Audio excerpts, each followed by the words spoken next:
Welcome to the 2024 General Election Meet the Candidate Forum. My name is Lindsay Allen, and I am joined by Naomi Boutz. We will be your moderators for the 2024 Meet the Candidate series. This year's forum is sponsored by the Hagedon Media Group, Quicksilver Studios, and the Joint Public Policy Committee of the Coeur d'Alene Regional, Hayden, Post Falls, and Rathdrum Chambers of Commerce, in partnership with the Coeur d'Alene and Post Falls Press. This forum is intended to allow you, the voter, to hear from the candidates representing various Idaho State legislative and Kootenai County positions, who will share their vision and policies to help inform your vote.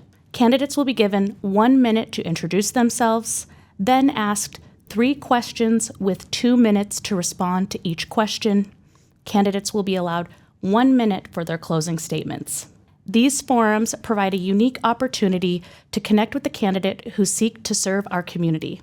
By meeting our candidates one-on-one in a more casual environment, we aim to better inform Kootenai County voters about each candidate's point of view.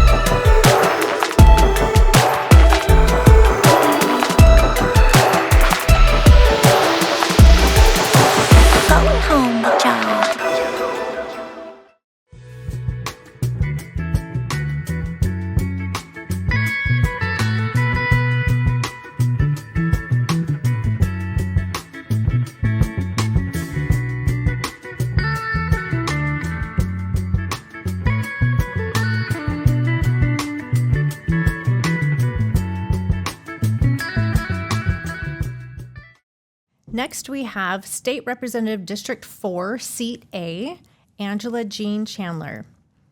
Angela, would you like to introduce yourself? And you have 1 minute. Okay, thank you. My name is Angela. I am running for Representative District 4, Seat A. I am a poet, a writer, a very deep thinker, and I also am a problem solver. And I love to talk to people and hear about the issues they're going through, the triumphs and tragedies in their lives. I also like to find out ways to constructively help them. So I think that is a really good skill to have as a representative. Thank you. First question. What do you believe is the most pressing legislative issue for District 4, and what policies would you pursue to address it? You have 2 minutes. The most pressing? The most pressing. Because I think of 2. One of the most pressing, I think, for the whole area, not just here, but in the United States in general, is housing. It's just so tough. I have friends who are struggling, just trying to find an affordable apartment. So that's, and it's something that's not going to be solved overnight. I understand that. But I also understand that it's going to take a lot of different parties to fix the problem. And that's going to involve the housing real estate agencies. It's going to take passing some legislative stuff, some issues with landlords and trying to deal with that because the rental support in Idaho is very weak. I also think that it's going to take working together across the aisle, which I don't think happens a lot right now.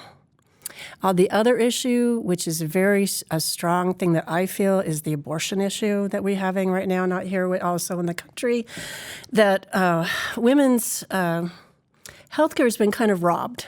And I think that that's something that's going to have some more conversations about and some changes. Next question. Legislators often receive input from advocacy groups and organizations as well as your constituents. How will you balance these perspectives when supporting or opposing legislation, and what steps will you take to ensure transparency to your constituents? That's a really good question. Well, I think part of the problem is we are so unwilling. There's been such this schism of not being able to give a little on both sides.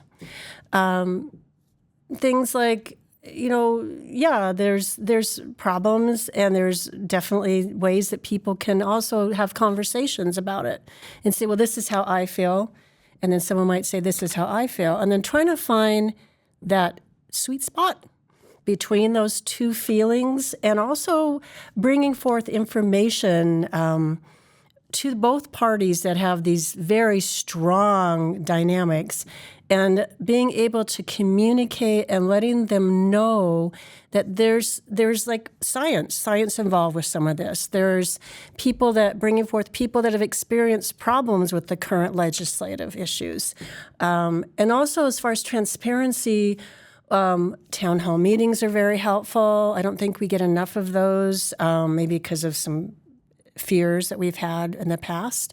And also communicating via this wonderful social media that we have that is not, I don't think, used to its full extent of positive vibes. Next question. If Proposition 1 passes, will you support it or will you vote to repeal it? You have 2 minutes. Oh, why is this one just so... People are so angry about it, and there's so much misinformation.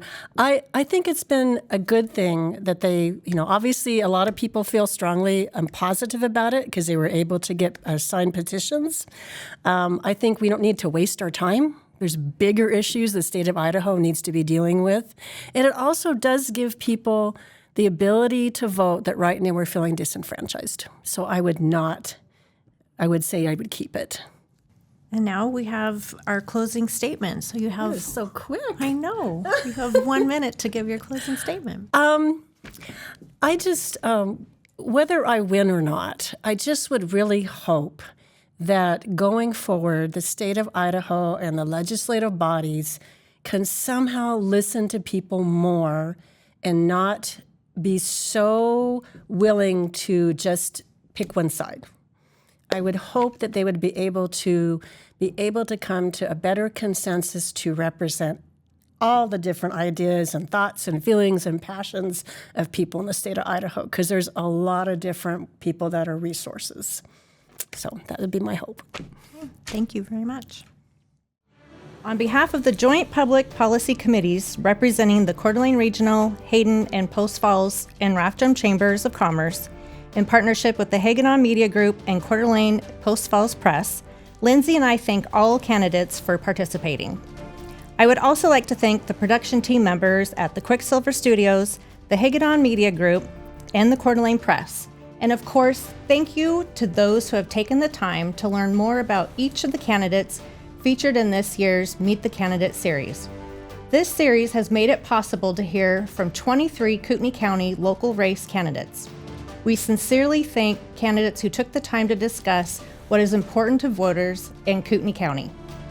We hope this town hall forum has helped inform those still uncertain about whom they will cast a final ballot for in the coming weeks. Please remember to vote. It's one of the most significant rights and responsibilities as Americans. The fundamental message this year is cast informed votes. Thank you.